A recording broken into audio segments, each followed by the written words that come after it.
Hello friends, हम खुद से पेंटिंग कैसे सीखें इस सीरीज में ये हमारा 7वां वीडियो है और आप सभी का स्वागत है। पिछले वीडियोस में हमने फ्रेम, होराइजन लाइन और लाइन ऑफ आई की बात करी थी।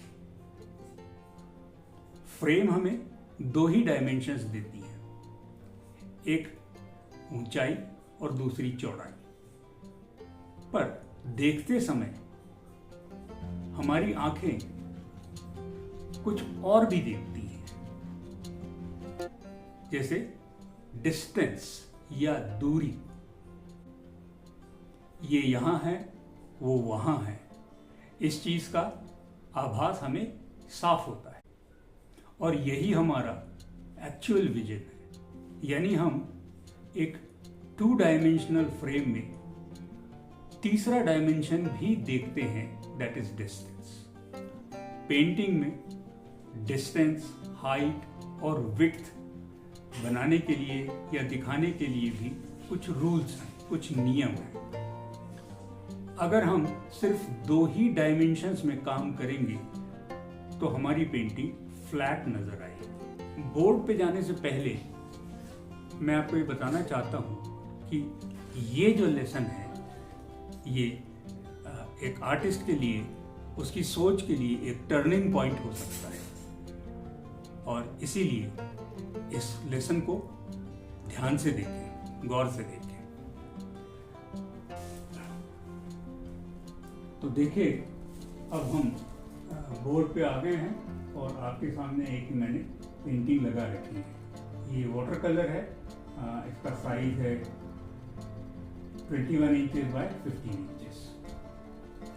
तो यहाँ अगर आप देखें तो जैसे हमने बात करी थी कि हमारी फ्रेम हमको 2 ही डायमेंशन देती है, एक हाइट और दूसरी विड्थ।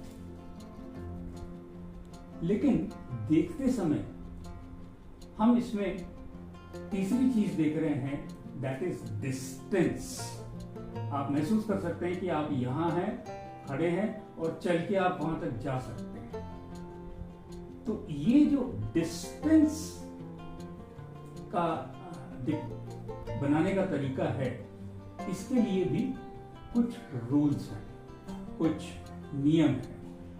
बिना उनको फॉलो किए हम अपने व्यू में वो डिस्टेंस या हाइट या विड्थ ये नहीं दिखा सकते। अगर वो नहीं उन रूल्स को लगाया है तो हमारी पेंटिंग फिर फ्लैट नजर आती है। ये यहाँ है, वो वहां है, ये बात नहीं समझ में आती।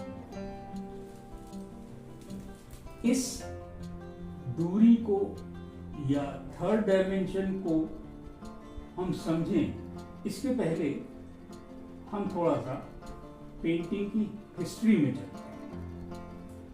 उससे हमको बहुत साफ समझ में आएगा कि ये 3rd डायमेंशन और फ्लैट पेंटिंग, इसमें क्या फर्क है, कैसे होता है।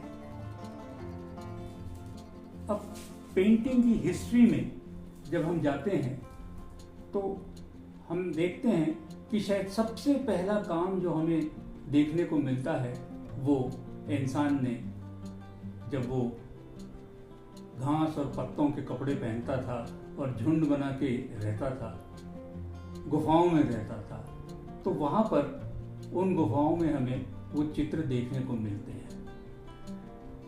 इंसान एक क्रिएटिव प्राणी है। वो अक्सर उन चीजों को रिक्रिएट करने की कोशिश करता है जो वो महसूस करता है या जो उसने देखा है, अपनी डेली लाइफ की एक्टिविटीज में, या उसकी एक जो सोच होती है उसको वो रिक्रिएट करने की कोशिश करता है। तो उस समय इंसानों ने गुफा की दीवारों पर, पत्थरों के ऊपर जली हुई लकड़ी या सफेद चूने के पत्थर से, लाइमस्टोन से कुछ चित्र बनाए। उस समय वो चित्र कैसे बनाते थे? तो जो जहां तक मुझे समझ में आता है वो कुछ ऐसे बनाते थे। जैसे अगर वो एक व्यक्ति का चित्र बना रहा है तो वो कुछ ऐसे बनाता था। इस तरीके से वो चित्र बनाया करता था।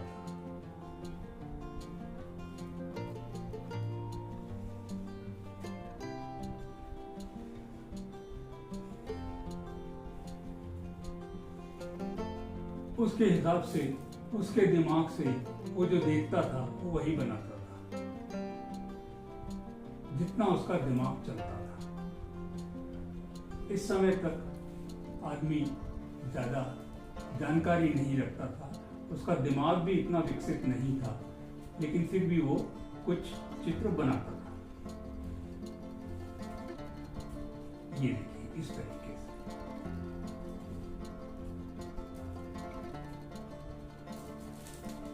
अब ये देखने के बाद उस व्यक्ति को डेफिनेटली ये लगता होगा कि नहीं, मैंने जो देखा है, मान लो मैं अपने गर्लफ्रेंड की फोटो पिक्चर बना रहा हूँ, तो मेरी गर्लफ्रेंड ऐसी तो नहीं दिखती जैसे मैंने ड्रॉ किया है। मेरे बनाने में, ड्रॉ करने में कुछ ना कुछ कमी है, मुझे उसके अंदर कुछ ऐड करना चाहिए। और कैसे करूं, क्या करूं, इस सोच में वो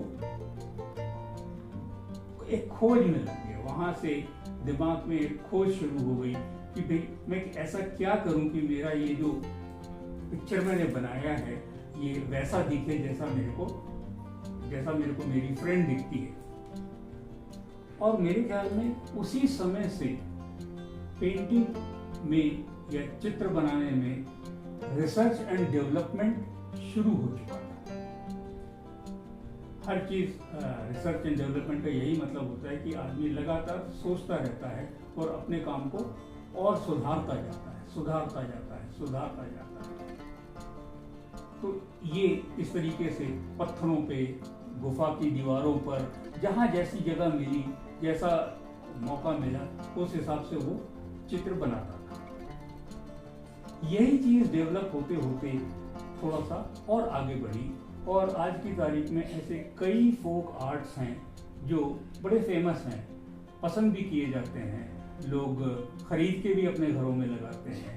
और उसके एग्जाम्पल हैं जैसे वारली पेंटिंग। और वारली पेंटिंग का मैं आपके सामने एक सैंपल रखता हूँ, देखें। ये वारली पेंटिंग है।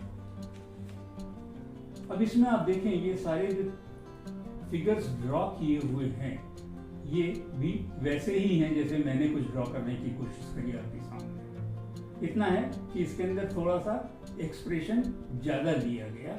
जैसे ये डांसिंग फिगर्स हैं, ये ड्रम बजा रहा है, तो ये एक सेलिब्रेशन वाला सीन बना। लेकिन अगर आप गौर से देखें तो इसके अंदर आपको एक बच्चे का काम नजर आएगा। अगर आप एक 4-5 साल के बच्चे को पेंसिल और पेपर दे दें और उससे कहें कि भाई एक औरत ड्रॉ करनी है या एक इंसान ड्रॉ करना है, तो वो भी कुछ ऐसा ही करते हैं। तो इसके अंदर आप देखें कि प्रपोर्शंस का इनका बहुत ज्यादा ध्यान उस समय नहीं रखा गया, क्योंकि उस समय इंसान इन विषयों के ऊपर नहीं सोचता था। अब इसी वारली पेंटिंग से कनेक्टेड मैं आपको एक और पिक्चर दिखा रहा हूँ। यहाँ पर आप देखें, ये भी एक पेंटिंग है, ये भी वारली पेंटिंग है, लेकिन इसमें क्या हुआ, उसने एक फ्रेम टाइप की यूज किया। प्रॉबेबली शायद वो आज के हिसाब से बेचने के लिए बना रहा है, तो उसके लिए उसको एक फ्रेम लगती है। इस जमाने में फ्रेम की कोई जरूरत नहीं होती थी, जहां जैसा पत्थर मिल गया, फ्लैट जगह मिल गई, वो वहां पे वो बना देता था। लेकिन यहाँ पर ये दिख रही है। लेकिन फिगर अगर आप देखें तो वो वैसे ही है। इसमें थोड़ा सा और एडिशन हमको नजर आने लगा कि जो भी वो बनाता था उसके अंदर उसने और भाव मिलाए। जैसे एक पूरा विलेज सीन बन गया, ये सारे लोग डांस कर रहे हैं, यहाँ एक नारियल का पेड़ है, यहाँ पर कुछ जानवर भी हैं उसने अपने हिसाब से बनाए हैं, झोपड़ी भी है, सन भी बना दिया है उसने। तो ये सब मिला के एक थोड़ा सा एलोबरेट काम हुआ, लेकिन है ये वही। It is not as perfect as we see. जैसा हम देखते हैं ये काम वैसा नहीं। अब इसके ऊपर धीरे धीरे आगे चलते और बहुत कुछ हुआ, और एक सिस्टम आया जिसको, या एक तरीका आया पेंटिंग करने का, जो मधुबनी के नाम से जाना जाता है। ये देखिए, ये मधुबनी पेंटिंग है। इस मधुबनी पेंटिंग में आप देखें कि जो फीमेल फिगर है, जो औरत बनी है, उसके आंख, नाक, चेहरा, हाथ, इसके प्रोपोर्शंस के ऊपर ज्यादा ध्यान नहीं दिया, लेकिन एक एक्सप्रेशन जरूर है कि भाई एक सुंदर औरत खड़ी है, ये वो आर्टिस्ट बताना चाहता है। फूल पत्ती, ये सब काली लाइनें हैं और उसके अंदर रंग भर दिए गए। अब इस जमाने में, इस वक्त तक आते आते आप समझे कि इंसान को रंगों का भी पता चल गया था। जैसे कुछ वेजिटेबल्स, कुछ पत्थर, कुछ मिट्टी, इनको भी मिला के मिक्स करके पानी में पतला करके कलर बनाए जाने लगे थे, और वो इन पेंटिंग्स में जो भी उन्होंने ड्रॉ किया है उसके अंदर वो रंग भरने लगे। ये एक्सप्रेशन का थोड़ा सा एक एडिशनल इसको सपोर्ट मिला। लेकिन इस जमाने से इस जमाने तक आते आते मेरे ख्याल में हजारों साल निकल गए। स्टेप बाय स्टेप, धीरे धीरे धीरे धीरे धीरे धीरे इंसान सीखता रहा। तो अभी अब हम वापस जब पलट के देखते हैं तो हमें मोटा मोटी तौर पर ये बात समझ में आती है कि इस तरीके से प्रॉबेबली पेंटिंग में डेवलपमेंट आया होगा। इसी से मिलता जुलता मैं आपको एक और देता हूं मधुबनी का काम। यहां देखिए, इसमें उसने एक चिड़िया बनाई है। बहुत मेहनत है, इतना बारीक सदा हुआ काम है, डिटेल्स हैं, बारीक बारीक डिटेल्स हैं, लेकिन इसके अंदर भी हमको डिस्टेंस का आभास नहीं मिल रहा है। ये फ्लैट नजर आते हैं, जैसे कि ये फ्लैट नजर आ रहा था। इसमें कहीं भी हमें डिस्टेंस का आभास नहीं मिलता है।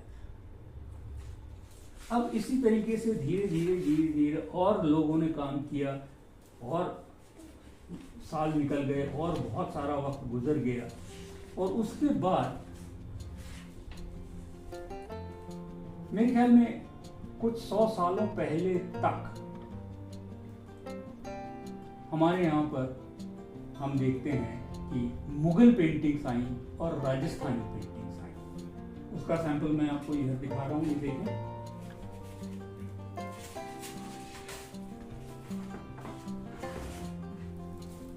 अब ये एक राजस्थानी पेंटिंग है।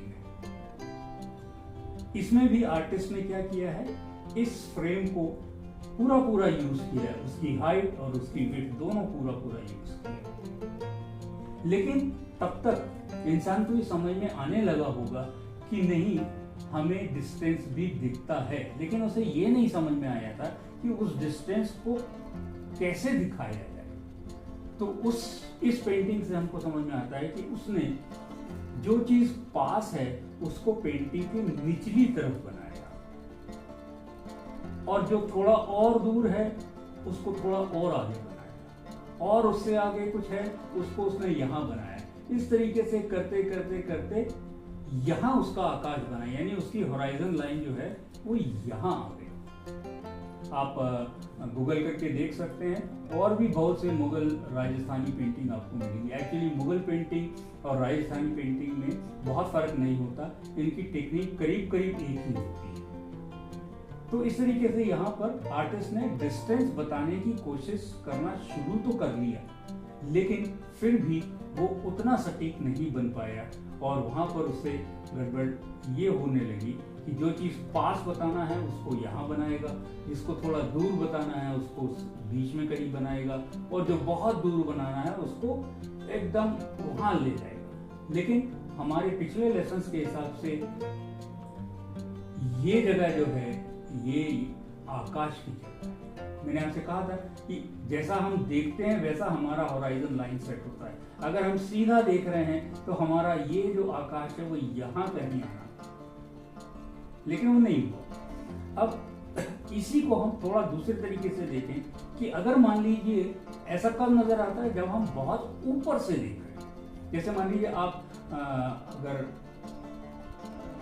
एरोप्लेन में बैठे हैं और अपनी विंडो से देखते हैं तो आप जनरली नीचे की तरफ देखते हैं कि छोटे छोटे घर दिखते हैं, जमीन दिखती है, तालाब दिखते हैं, नदियां दिखती हैं, ये सब नजर आता है। लेकिन उस समय हमारा आकाश जो होता है वो इस तरफ होता है, ये हमारी विंडो सिल बन जाती है, यहाँ हमें आकाश नजर आता है और हम नीचे की तरफ देखते रहते हैं। लेकिन अगर आप नीचे की तरफ देख रहे हैं तब ये घुड़सवार जो है ये आपको ऐसा नहीं नजर आएगा, फिर वो घुड़सवार भी उसी एंगल में नजर आएगा। तो इस तरीके से यहाँ पर एक कंफ्यूजन क्रिएट हुआ जिसमें आप किधर देख रहे हैं, आप इधर देख रहे हैं या उधर देख रहे हैं, या तो आप इसको इग्नोर करें या आप इसको इग्नोर करें। अगर आप इसको पकड़ते हैं तो इसका कोई मायने नहीं है, अगर आप इस एंगल को पकड़ते हैं तो ये फिर डाइजेस्ट नहीं होती बात। तो इस तरीके से हमारा पेंटिंग का जो काम है ये धीरे धीरे बढ़ता रहा और उसके बाद बहुत से और आर्ट फॉर्म्स आए, लेकिन वो सब इस चीज पे ही कंफ्यूजन हमें नजर आया यहाँ पर कि वो जो एक्चुअल हमारा व्यू है आपका दूर तक देखना, वो इस समय तक नहीं आ पाएगा।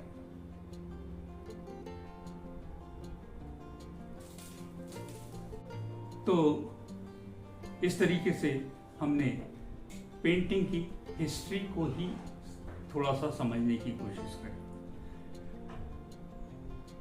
मैं कोई ऐसा आर्टिस्ट नहीं हूँ जो कोई से फाइन आर्ट कॉलेज में गया हो या जिसने हिस्ट्री पढ़ी हो।